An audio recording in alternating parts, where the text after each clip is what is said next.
start welcoming everybody and this event that we have organized for family businesses, and we welcome all the family businesses who are in the audience and watching it from the YouTube.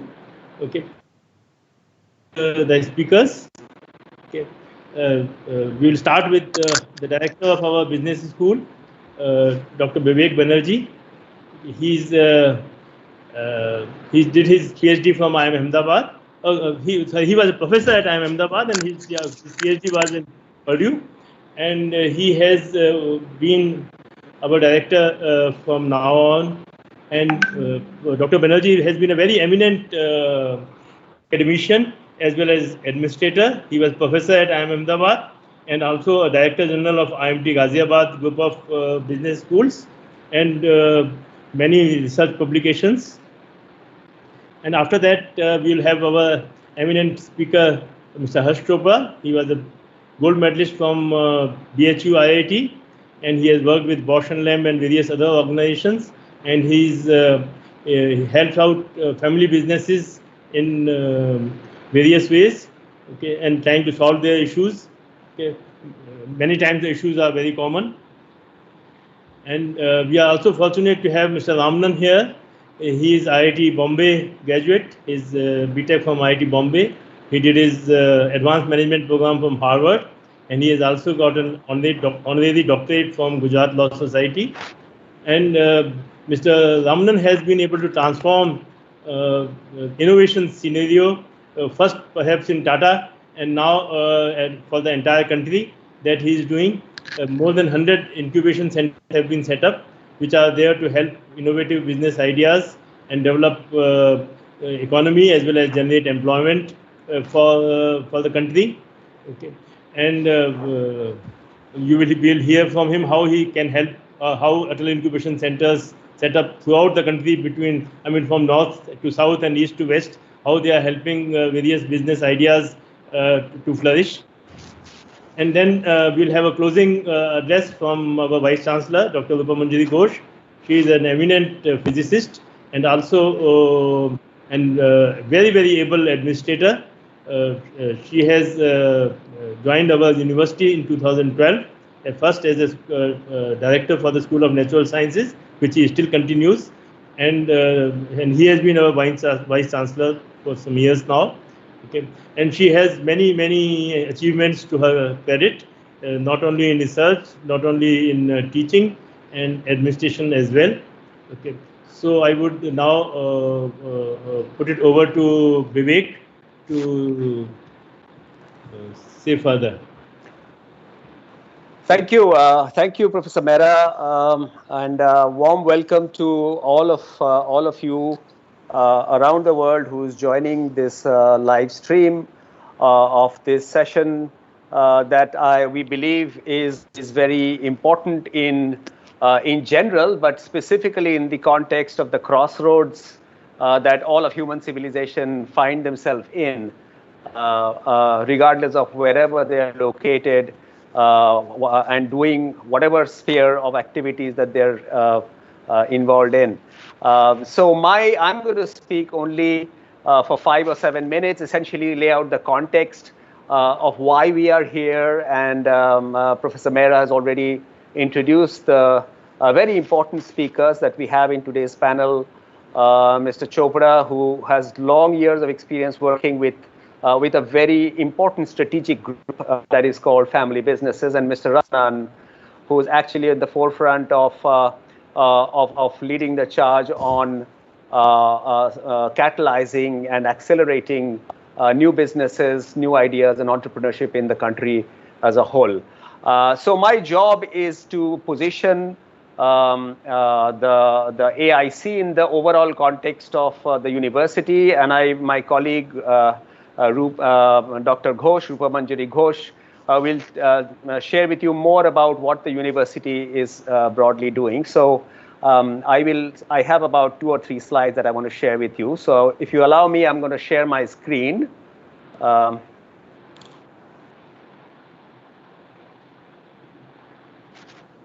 Okay, can you see my screen? Yes, we can. Okay, wonderful. So This is a picture of our beautiful campus, which is located about an hour and a half's drive away from Delhi in the, in the ramparts of Greater Noida. From whatever, we sit on about a 286-acre campus, which I think would be among the best sort of physical infrastructure by way of a university ecosystem in the country. And Atal Incubation Center, actually Shiv Nadar University happens to be one of the first universities to get involved with the Atal Incubation mission. This AIC at Shiv Nadar University was set up in 2017.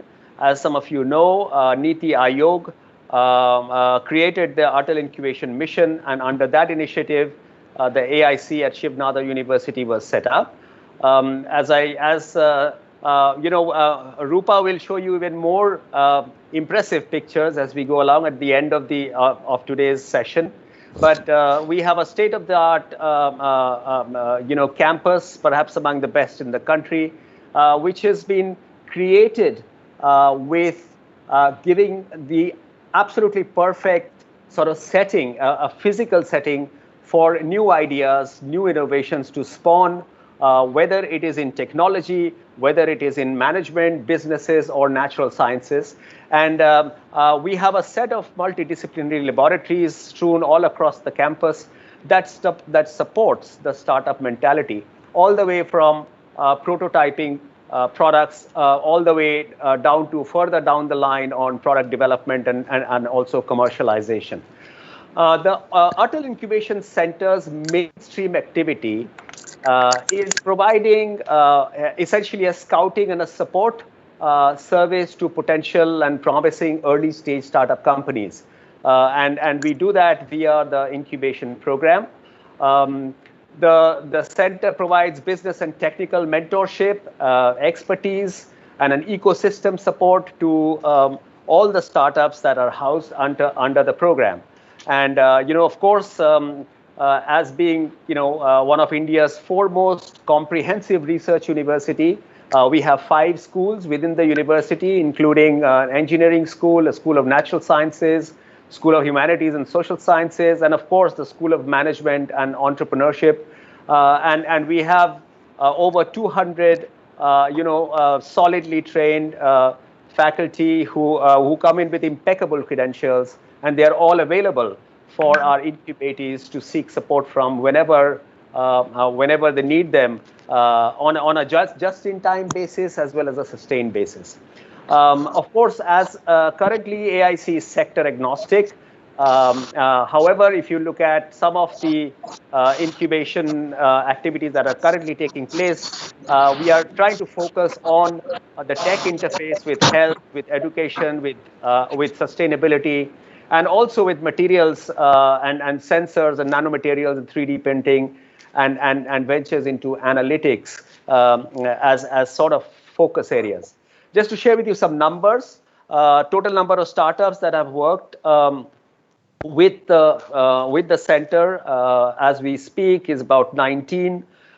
We already have about 16 crack mentors on board, specializing on various domains, various subject matters. The center has already done about 24 events to essentially get all the important stakeholders in the ecosystem together. And we work with approximately 13 partners and collaborators to create, to take the startups to the next stage. By way of the total incubation facilities that are available at the Atal Incubation Center at SNU, we pretty much, our attempt is to create the entire ecosystem and the arena where good ideas go from solving problems all the way to go through all the stages to its journey of commercialization. So we provide obviously office space, hard infrastructure. There is administration support, technical laboratory support, advisory, network connections, funding, as well as commercialization and marketing support. So an overall intense business support from taking an idea to fruition and success. So far, if you look at the sectors in which some of the incubators have been working on, it's a widespread, starting from manufacturing.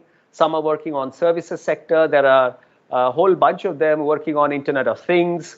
There are aggregation services people are working on, big data, bioenergy, education technology, food tech, healthcare, and so on. It's a fairly broad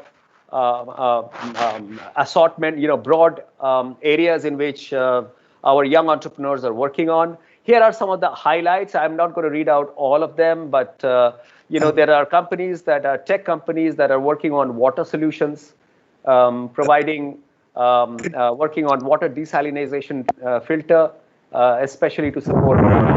I'm getting a lot of feedback. Dr. Banerjee, could you please put the PPT on slideshow mode, please? I thought I already did it. Okay. Thanks. Sorry. Thank you. Okay. There is a startup supporting daily wage workers to earn a living in these current COVID times. There's an EdTech startup by a Harvard and INT alumnus working with Kailash Satyarthi's Children's Foundation on amplifying child protection stories and getting the world to learn from it and actually improve their state of being. There are branding and marketing firms, which is already in operations currently in 10 plus states and 20 plus cities across the country. Highway travel solutions that received, we believe, special mentions and acknowledgement at various innovation competitions at IITs and IIMs. We have a caller desk, which is a cloud telephony solution, which helps businesses to set up virtual call centers. And they're showing very good signs in the sense that they are already official partners with Startup India, Invest India, NASSCOM 10,000 startups, and they have already touching ₹500 crore by way of top line revenue by May 2020. And there's also a gaming company that have already launched their beta version and looking to commercialize their launch by August 2020. So having said all of what I said by way of a very brief introduction of what AIC has been engaged in doing, we conceived of this very important session around two very important gentlemen, one who specializes on family businesses and the other who is at the forefront of the innovation mission in this country. And we conceived of this project thinking of some of the data which is fairly well known for us, but then in the context of today's talk, it's worth recounting that India happens to be the world's third largest country with family-owned businesses. And 12 Indian family-owned companies figure among the top 50 most profitable companies globally, and accounting for a total market capitalization of close to $200 billion US dollars, as per a 2018 survey. We know that about 70 to 75% of the Indian GDP annually is contributed to by family-owned businesses.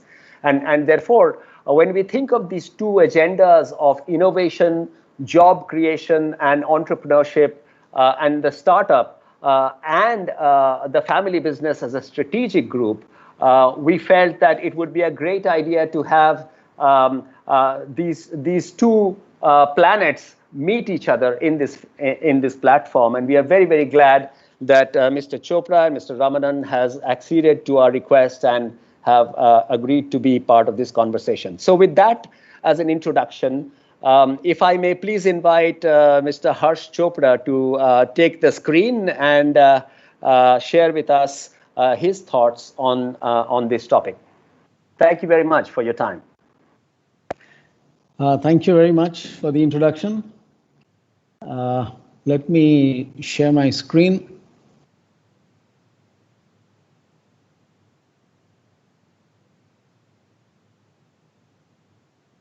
Would you like to unshare yours?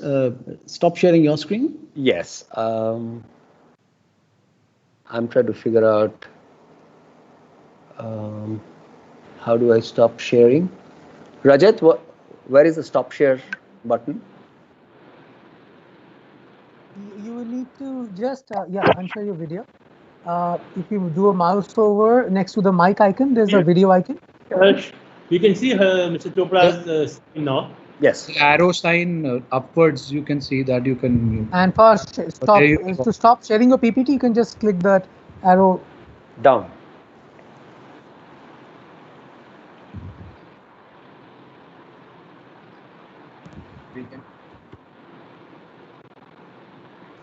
Okay, can I start? Is it visible to everybody? Yeah, could we go in slideshow mode, please? We can see an assortment of slides. Okay. Oh, yeah, sure. Sure. Now I'm in the slideshow mode. We still can't see the No. slideshow view. We see the thumbnails of all the slides 1 second. in a grid.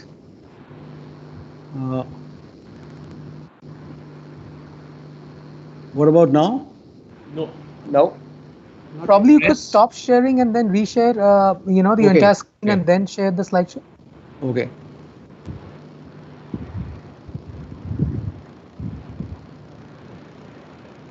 All right. You are visible. Now we see you, your webcam. Okay.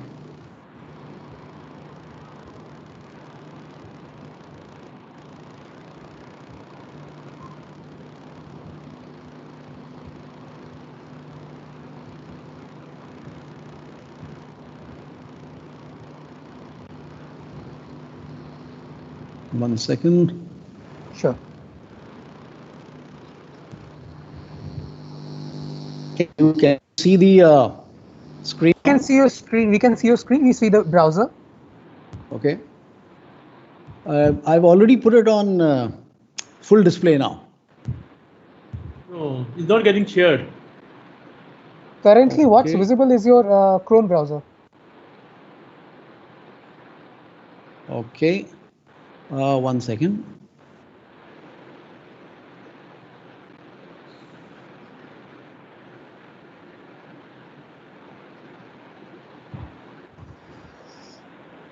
Harsh, if you click the upward arrow Next to your mic. You will see if the slide is open.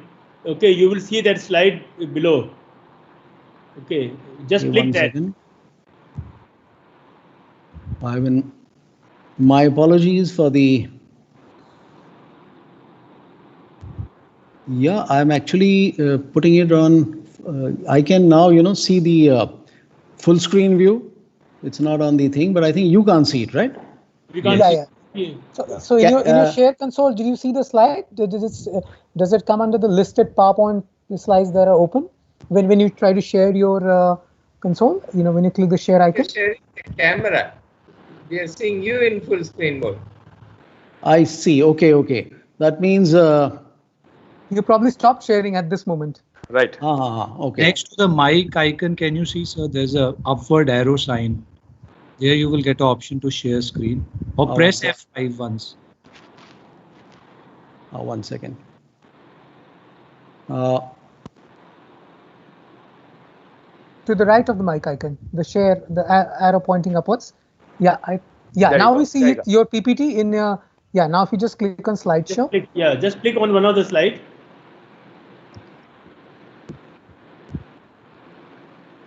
Yeah, that's you can see now. Yes. And now you can see put the it normal view. Yeah, put it on slideshow, please. I've now put it on slideshow. I can see the full slideshow from my screen. Yep. Okay. So what we see is your PPT. Oh, you can see the whole thing. Okay, can we do something? Can we just go with this? Otherwise, yes, maybe what you could do is just drag the slider so that the slide view is a little larger. Even if you look at it in the edit mode, maybe if you could just drag the slider so that we get a zoomed in view of the slide itself. Okay. All right. I've done it slightly. Something like this. Okay. Something like this. Yeah. All right. Sorry about this. I think it's a part of our webinar learning protocol. Okay, so let me start. Very warm welcome to everybody, and thank you for inviting me. Am I audible? Yes. Yes, sir. Okay. So, I'm going to talk a little about the confluence of family business and the AIC that, the support they can provide to family businesses. So I've been working with family businesses for the last 10 years after a corporate career of about 30 years. So what we are going to be briefly touching on in 10 to 15 minutes is helping family businesses incubate innovative new ventures. So then comes the question, why new ventures? Family businesses have existed for a long time. Now, what I'd like to share with you here is that one of the weak points in the transition of a family business is succession, and I'm addressing the second generation family business owners right now because I think they are the right target audience for AIC. Succession in a family business is a very tricky pothole, and not many can get it right. If you look at this statistically, you can see the slide. And Pradeep, you were in the presentation earlier last week when we were talking to 3 industry associations. Yes. So do you recollect this?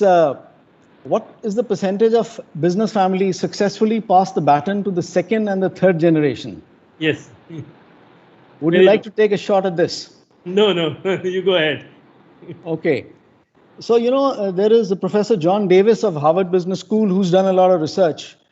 And he's taken the averages for 60 countries. And so what research shows is that not more than 30% successfully hand the baton from the first to the second generation. And less than 10% make this transition to the third generation. So that brings me to a very interesting point here. And this really is the crux of what I'm going to say right now. And I'd like you to just spend a couple of minutes focusing on this. You see, the second generation family members come in, and can you see this chart?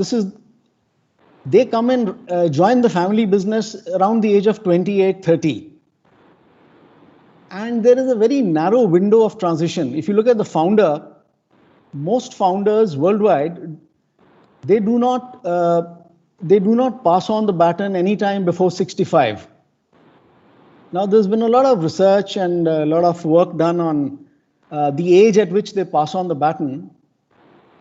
And this is mostly between 65 and 75.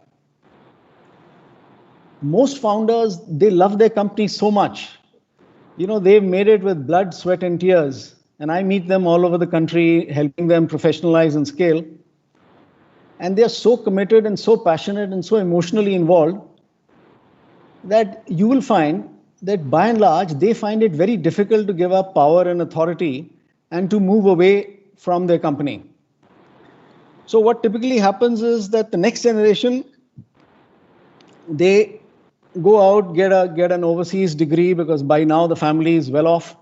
They come back, maybe work outside for a couple of years, and then join the business around 28, 30. Now, there is only a window of the point I'm making in this chart is there's only a narrow window of transition available. So if promoter continues to work till 75 and very often beyond, what happens is that the next generation is waiting in the wings. And sometimes they are waiting for 10 years, they are waiting for 20 years. Because nothing grows under a banyan tree. And the promoter, his presence is so all overpowering that very often, I meet the second generation promoters and they're very frustrated saying, hey, look, dad is still controlling everything and he gave me a department and then he took it back and I'm just not able, there's nothing I have to do here. And dad is still very active. He knows everything. He knows all the nuts and bolts of this company and he's going to be around for a while. So what do I do? So here you've got a case very often in the second generation where they're young, they want to do something, they have a lot of energy, but the baton is not passed on to them because the promoter is fully in charge and he's not going to give up anytime very soon. So I'm now addressing the second generation family business owners. Now, very often they are waiting in the wings for 10 years plus. So my pitch to them is, this is the time, this is an opportunity to start a new venture. Now, you might like to ask why. Now, look at this. You've got a business background. You've got some startup capital. You've got infrastructure support from the family business. And there'll be a gap which will be filled up by AIC. Mr. Ramanan will come to that. So rather than waste the best years of your life or spend the best of your lives waiting in the wings, you might as well start something new. And this is really a golden opportunity for you. Now, there are certain family members where the baton is passed on very early, and I'm not addressing this to them. But the overwhelming majority are the ones who are waiting in the wings for 10 years and 20 years and spend the best years of their life waiting in the wings. So, coming back to this point, my pitch to you is, for second generation family members, rather than wait in the wings for 10 or 20 years, now is the time to jump and start a new business. Now, this is going to be a win-win for everybody. It's going to be a win for the founder because he doesn't want the next generation looking over his shoulder all the time, waiting for when the keys will be passed on.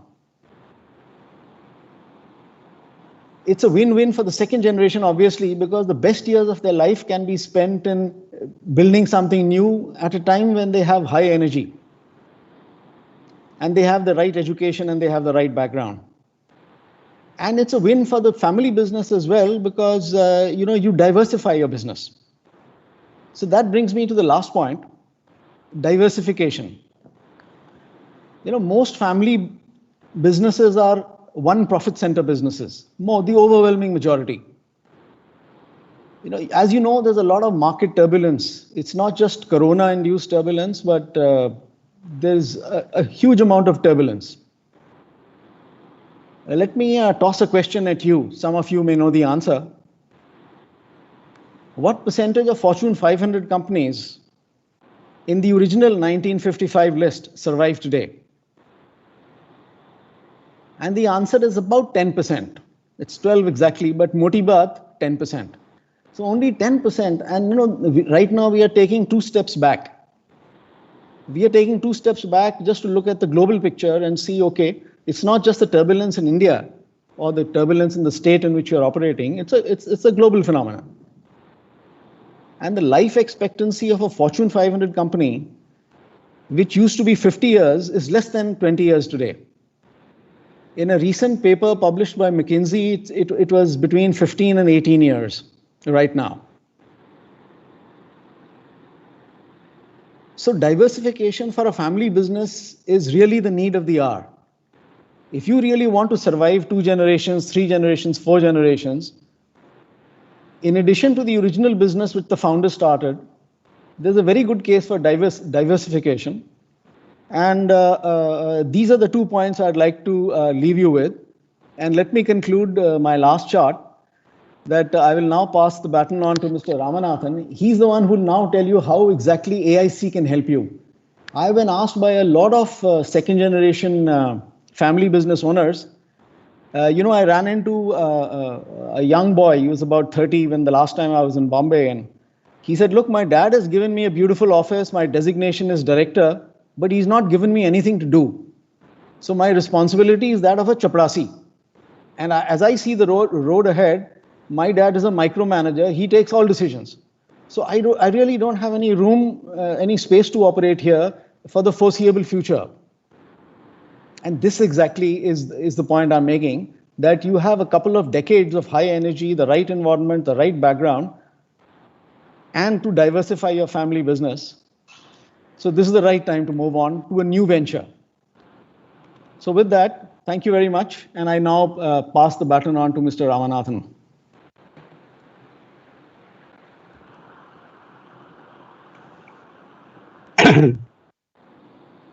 So, you can I request Mr. Chopra to unshare your screen, please? Yes, Thank you. Yes. I'm trying to do that. Can you just tell me how to do that? Yeah, done. You have already done. It's done. I've done it. Okay, fine. Yes, Mr. Amnan. will like to Yeah. hear. Yes. Okay, great. So good afternoon, ladies and gentlemen, and it is indeed a pleasure, privilege for me to join this galaxy of speakers and distinguished people who are my fellow panelists, and to also be able to hear and get enlightened about the family-owned business initiatives, which SNU has I would say, well laid out for every one of you to participate in. I hope all of you who have joined this particular call are all hale and healthy under these very, very difficult circumstances, COVID-19 circumstances, and all of you are following the safeguards that need to be followed during these difficult times.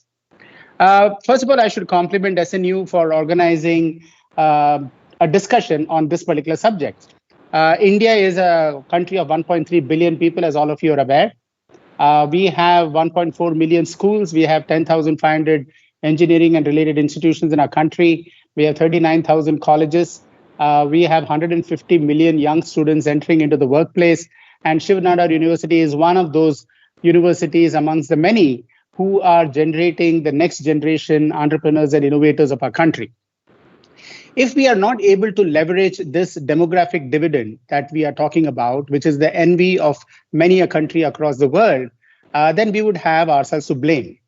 The Honorable Prime Minister, in his recent address on Atmanirbhar Bharat, when he launched the 20 lakh crore incentivization for resurrection of economy, he identified 5 pillars on which Atmanirbhar Bharat or a self-reliant India can stand or should stand. The first pillar he talked about was a demographic dividend that I talked to you about just now.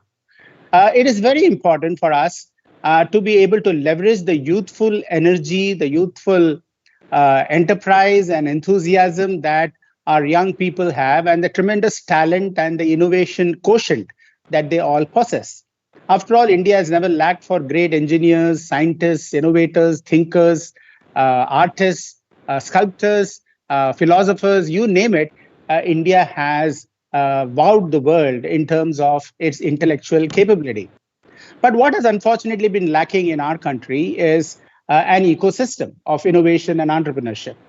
And that ecosystem, when it is made available to our young people, they blossom and they flower and they achieve the highest levels of their potential.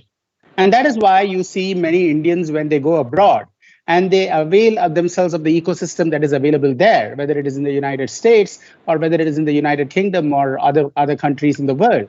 They blossom and shine and reach the highest levels that society enables them to reach.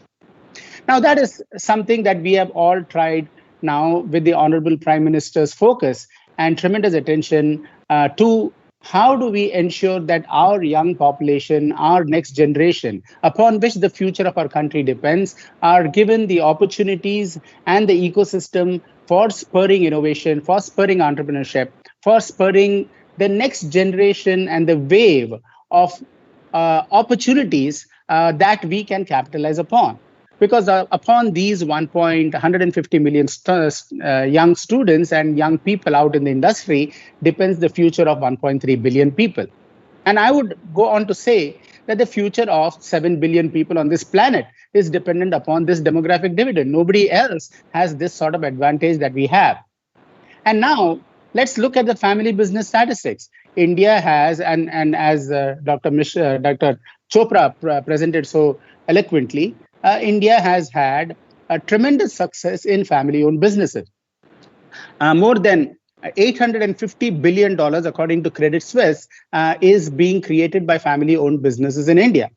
Also, the Credit Suisse report of 2019 or 2018 suggested or remarked that 50%, over 50% of family-owned businesses in Asia, in the top 30, were by Indians. So Indians, as a matter of fact, have succeeded greatly in family-owned businesses.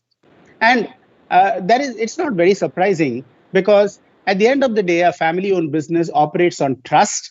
It operates on transparency. It operates on the family being a strong unit which is dependent on each other. It operates on a tremendous amount of networks that the family-owned businesses have created over a period of years. and communities get created as a result of it, and the communities support each other. And you have seen, it is very evident. If you take Gujarat, for example, you find retail shops all across the United States, or hotel chains and so on, by several enterprising people from Gujarat who have set it up. Or if you go to the United Arab Emirates, or you go to the Middle East, you have a whole lot of people from Kerala supporting each other and enabling that environment to be capitalized on. So family-owned businesses have a history in India. But as Dr. Dr. Chopra pointed out also correctly, family-owned businesses, the next generation, are at a loss today. And they are very highly educated. They get the best of education. They go into the best of universities, and they wait their time to start a new business, to be able to get inducted into the existing business, because the existing business is flourishing, it is prospering, and people don't want to take risks. But now we are also at a very interesting situation in our country, not only in the country, but across the world. We have one of the fastest growing economies in the world. Over the last 5 to 6 years, we have been growing at 6 to 8%. Now, barring the COVID-19 crisis, which has come in, we have done extraordinarily well over the last 5 to 10 years. And this is something that that is very important to spur innovation and spur entrepreneurship. Unless you have a fast growing economy in a country, it is not possible for new businesses and new enterprises to succeed. The second is we have the demographic dividend that he talked about, the Honorable Prime Minister talked about. And that is a tremendous force. And this is going to remain with us for the next 20 to 30 years. We are still going to be one of the youngest countries in the world. The third is the pillar of demand. The pillar of demand in our country is at its peak. Today, we have 1.3 billion people, but we are also a country with 1 million challenges.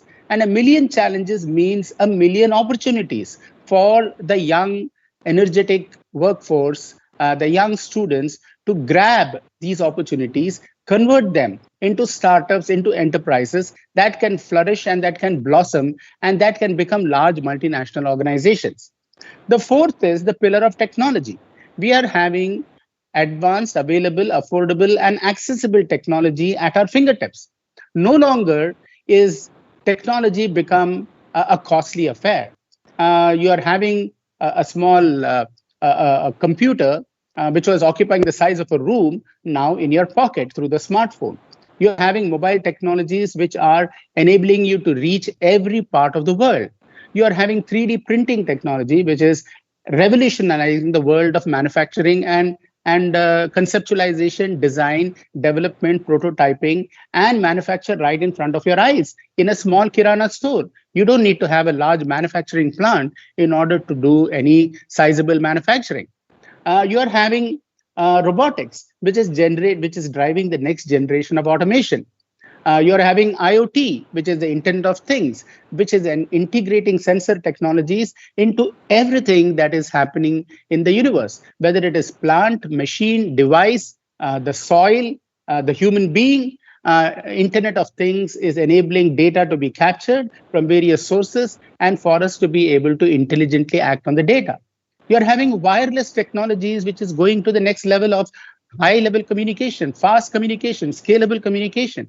You're having 5G technologies, which is going to enable plant-to-plant automation. So with all these technologies becoming available, affordable, accessible to you, you have the perfect crucible for creating new innovations and reimagining the world in which we are living in. And that is why the Atal Innovation Mission has been formed. How do you create and promote this ecosystem of innovation and entrepreneurship that the new generation can capitalize on?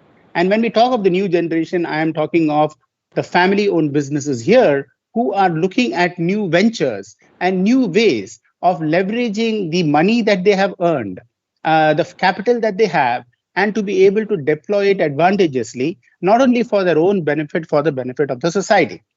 Now, that is why the Atal Innovation Mission has launched several initiatives.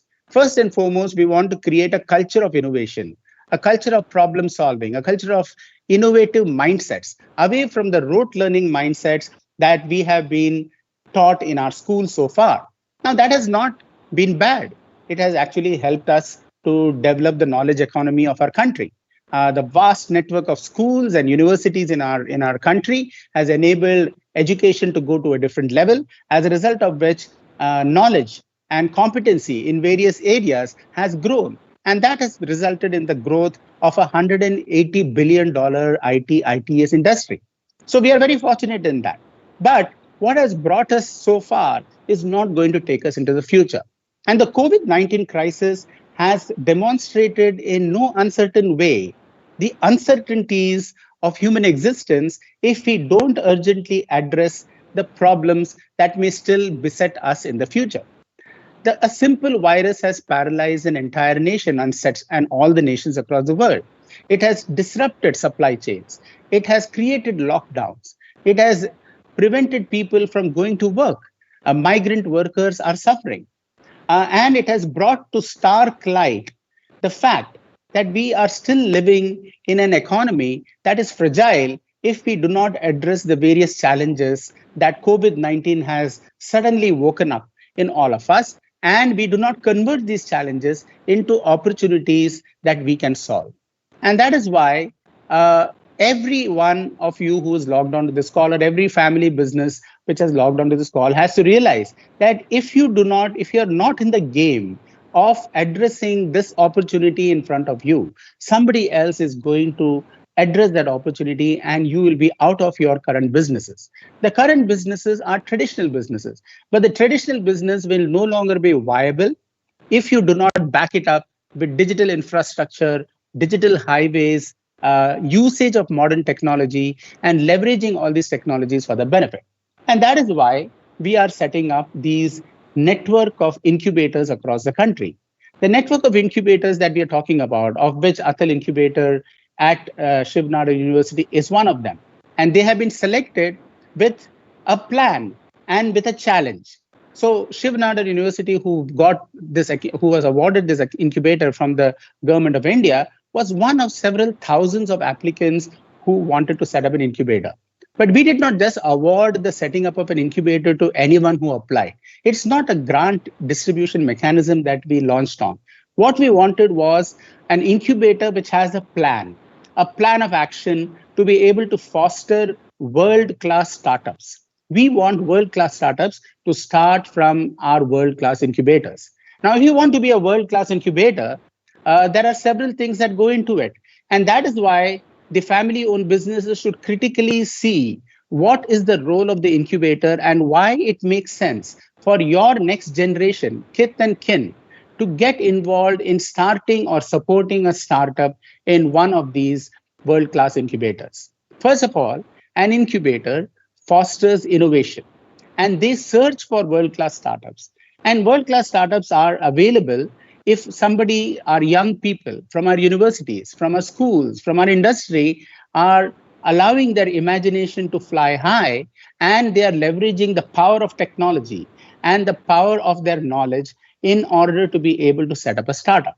And these startups are then nurtured by the incubator. So you are not starting off with a big risk. Typically, a family-owned business will be operating in a certain area, but you need new areas. And these are the new areas which are technology-driven areas and which have high productivity capability and high reach capability. Such are the startups that are being founded in these incubators.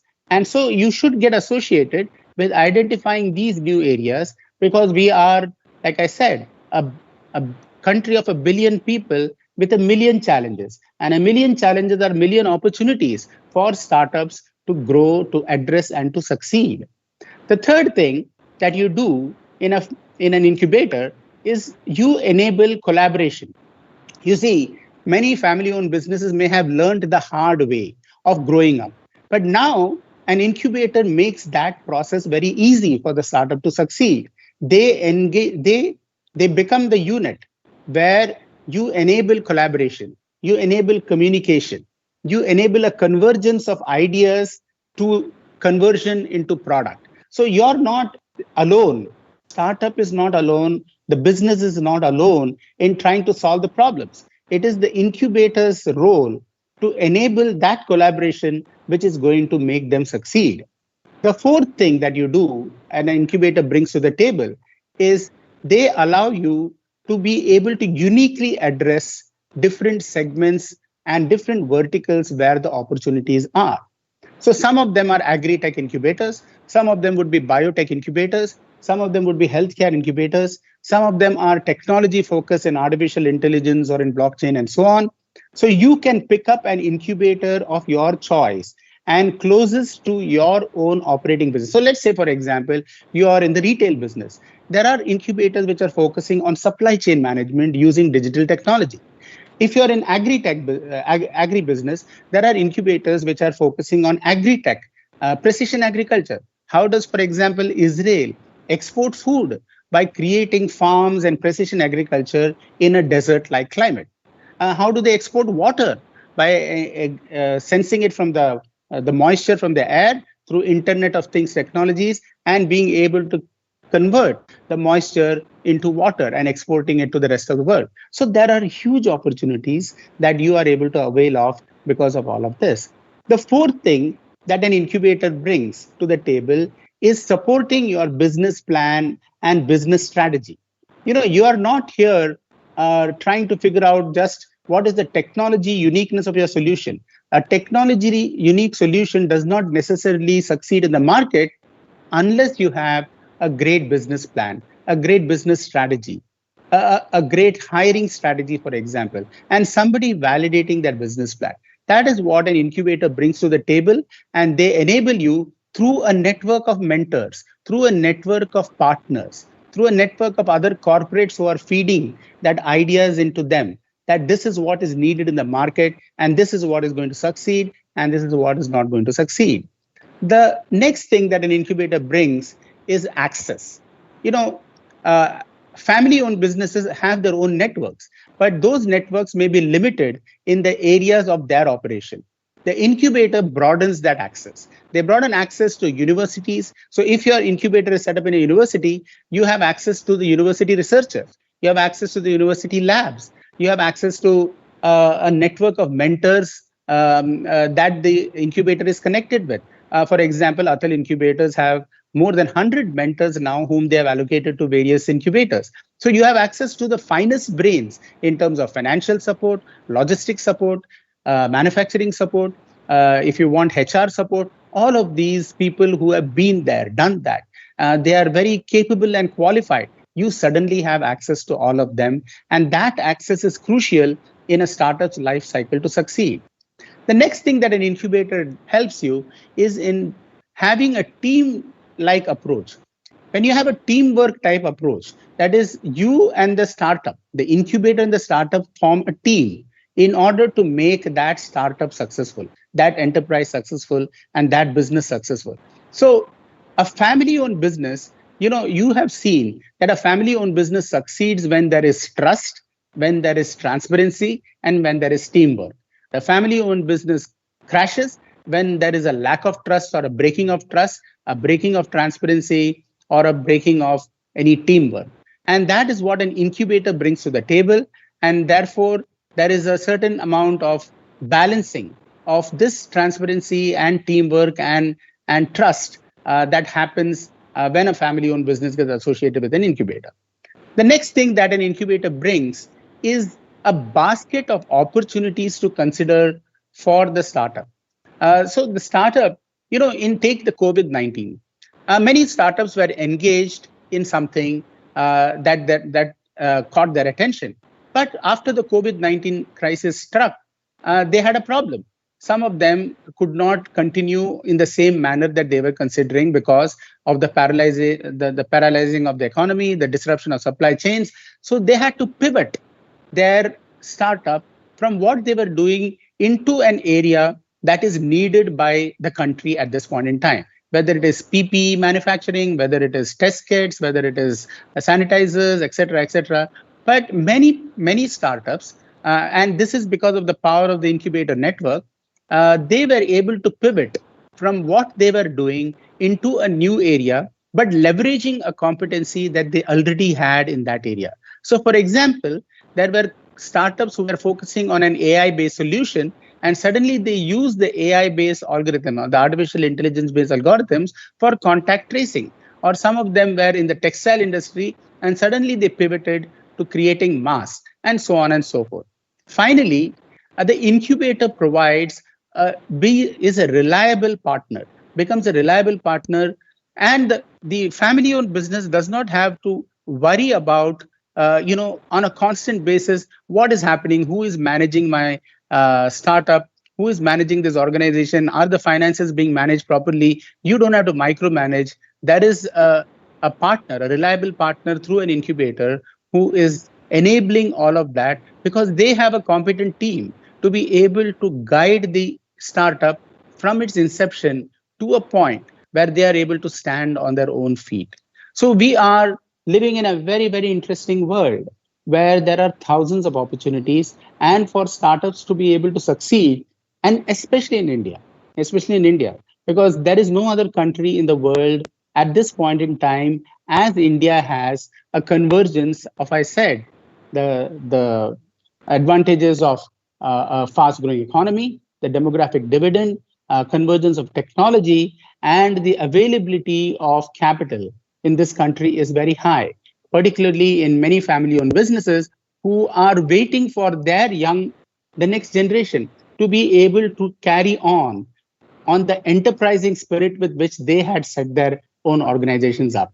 And for them, you are able to give them the opportunity without running the risk of failure as much as it was in the olden days. Today, you do not have that risk. You have incubators, you have mentors, you have venture capitalists, you have universities, you have the government, and you have the industry backing all of this innovation that will happen. And therefore, this is a wonderful opportunity for everybody to capitalize on. And I do hope that SNU and all the other incubators in our country are able to leverage family-owned businesses for the success of innovation and entrepreneurship across the length and breadth of our country.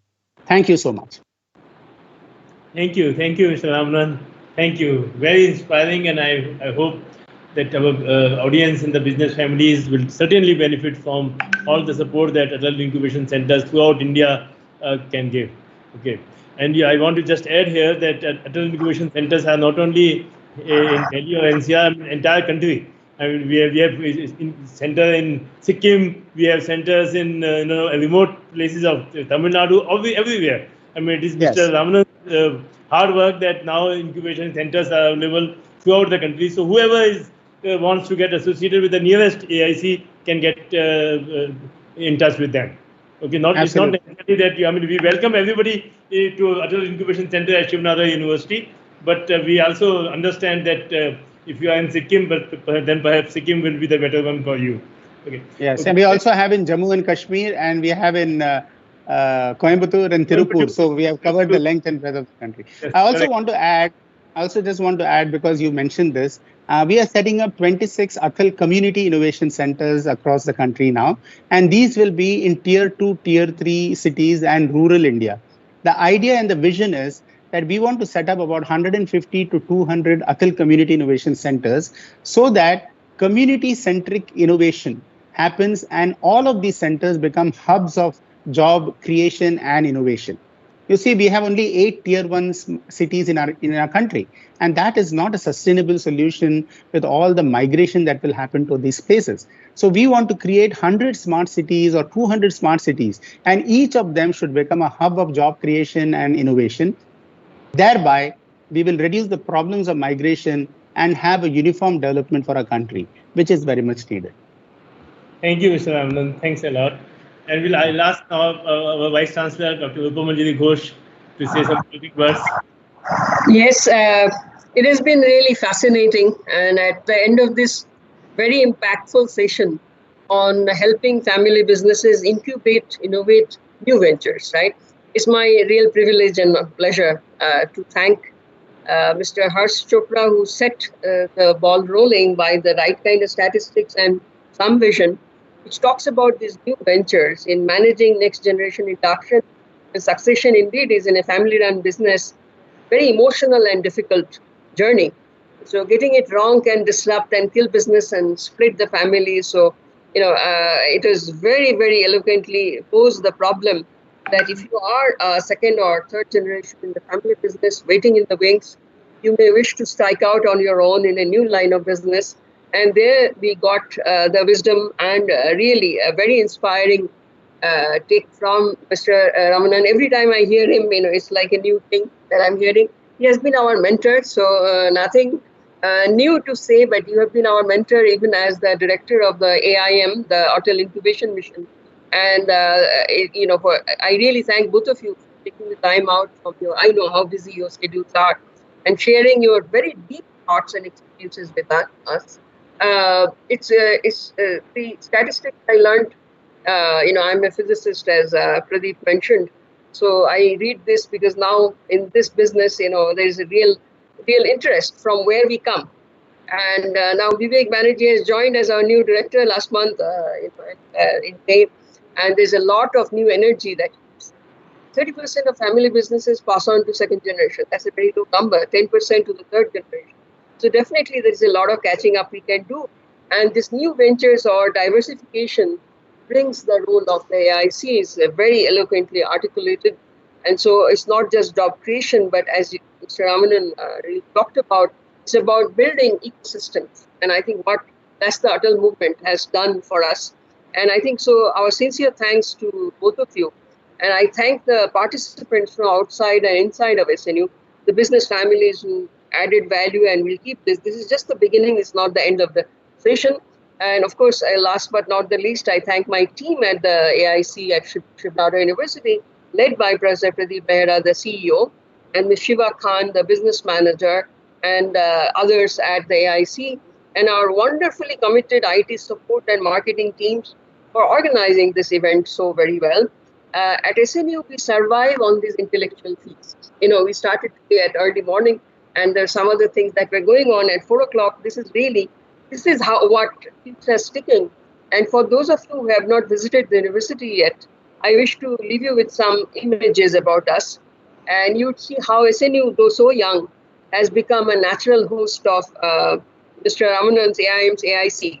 So we have a long way to go, but the spirit and our commitment is all there.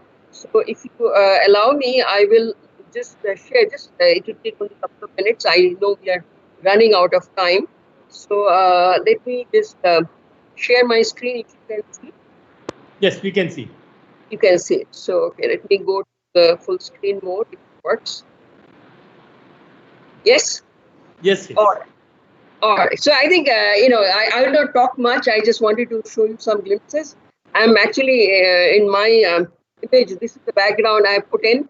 So these are the academic blocks of SNU. And, someday I invite all of you, whoever is listening to us now, to the campus and share it in person when the time becomes a little better. And I'm sure this phase will pass. We are in the background of a family business.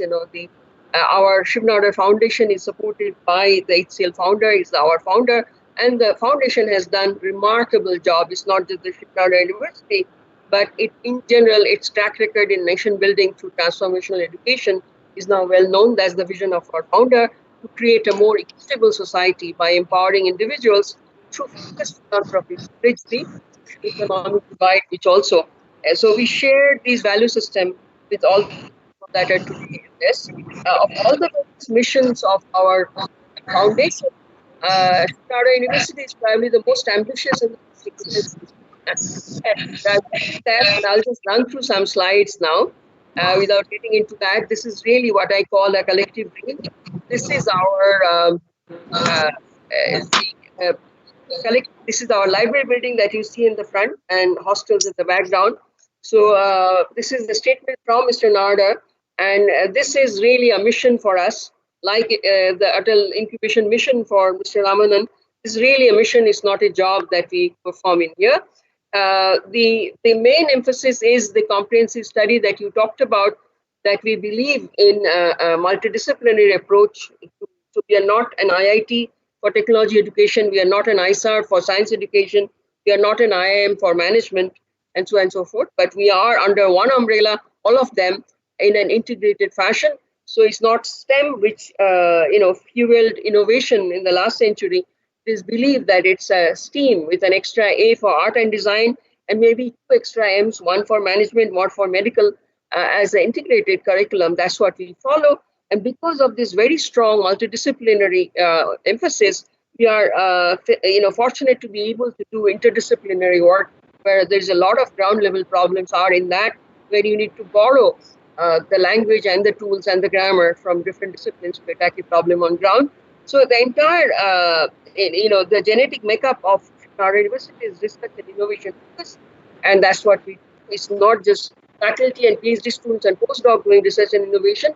Our undergraduates are heavily involved in research and innovation, and we believe in a very active form of learning, student-centric, with student at the center, and the faculty members are their dream facilitators. They are the mentors, guide by the side, not the sage on the stage.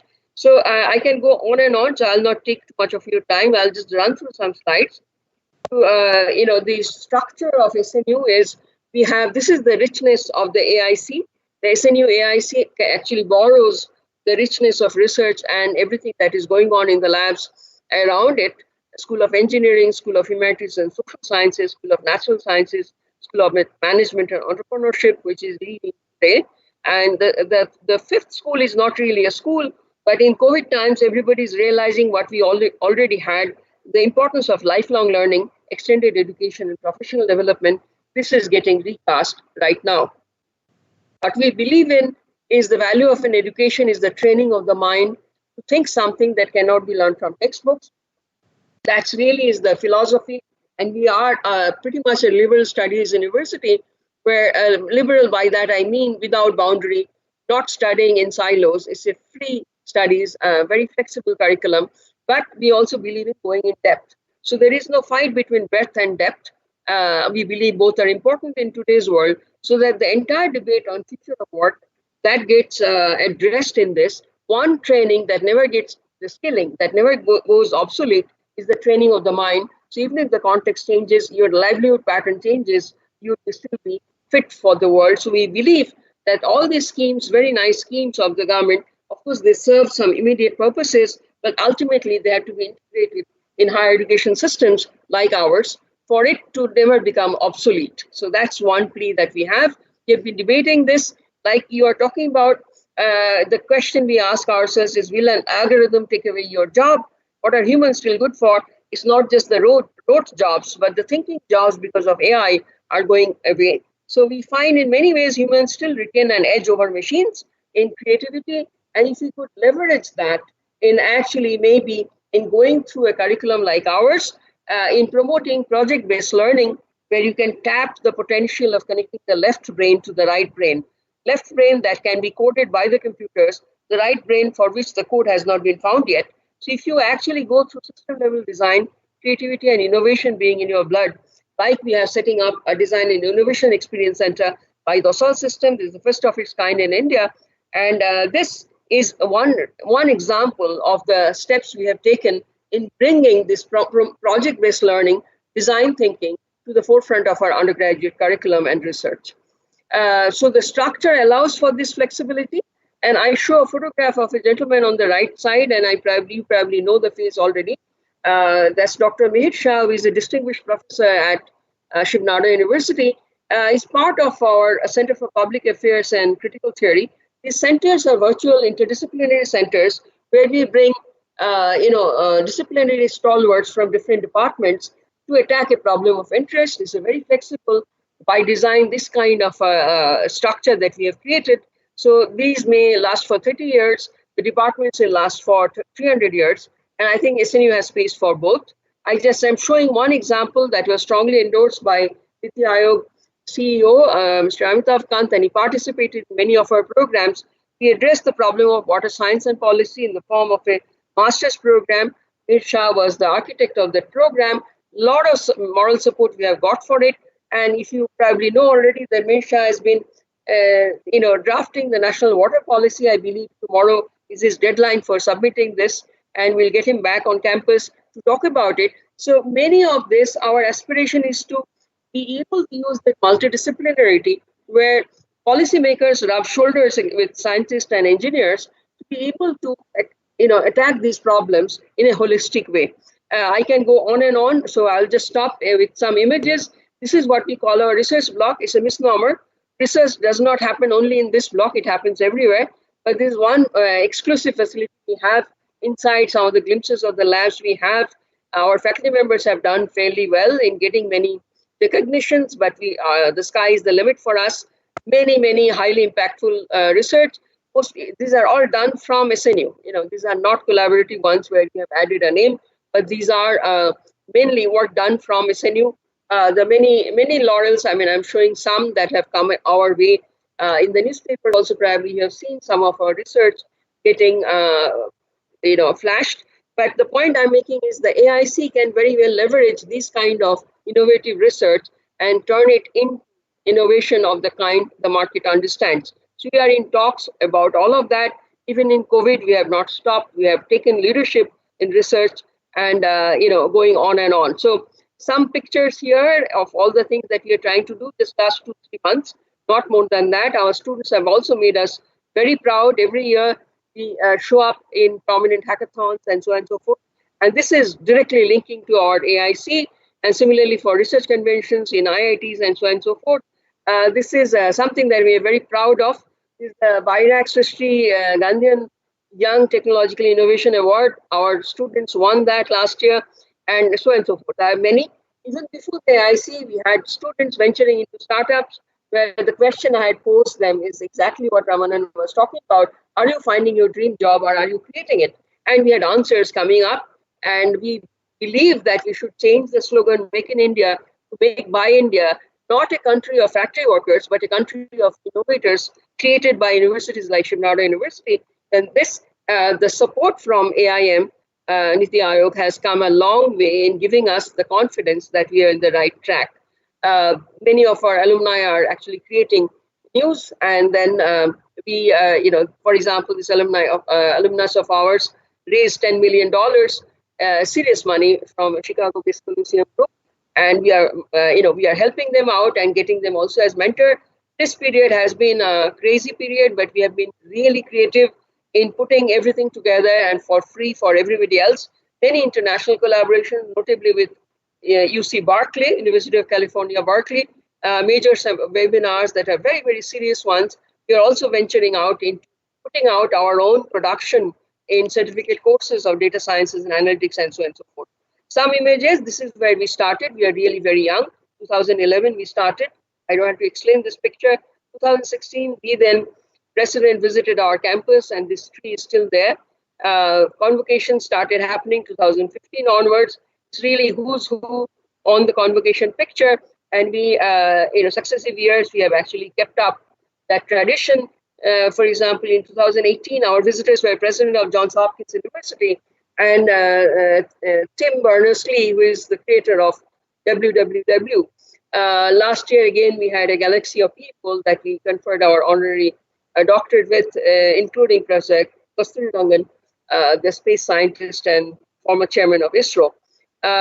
We have crossed small milestones.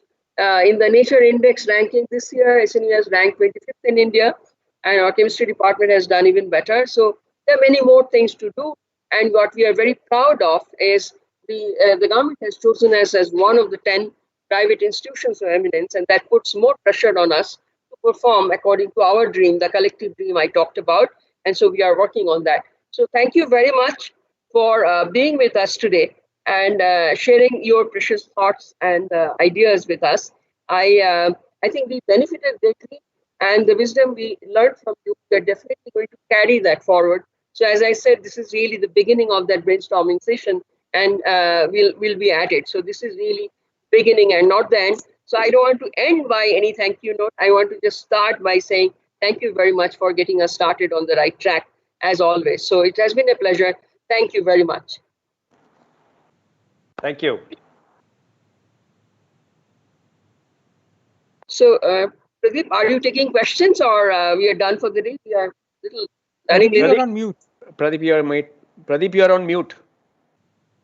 Okay, basically, we are already past the time now. We wanted to close by 5. So it's already 5:15. So we will close now. And by thanks to everybody. Yeah, yes, Mr. Ram. Thank you very much. Thank you. Bye-bye. Thank you.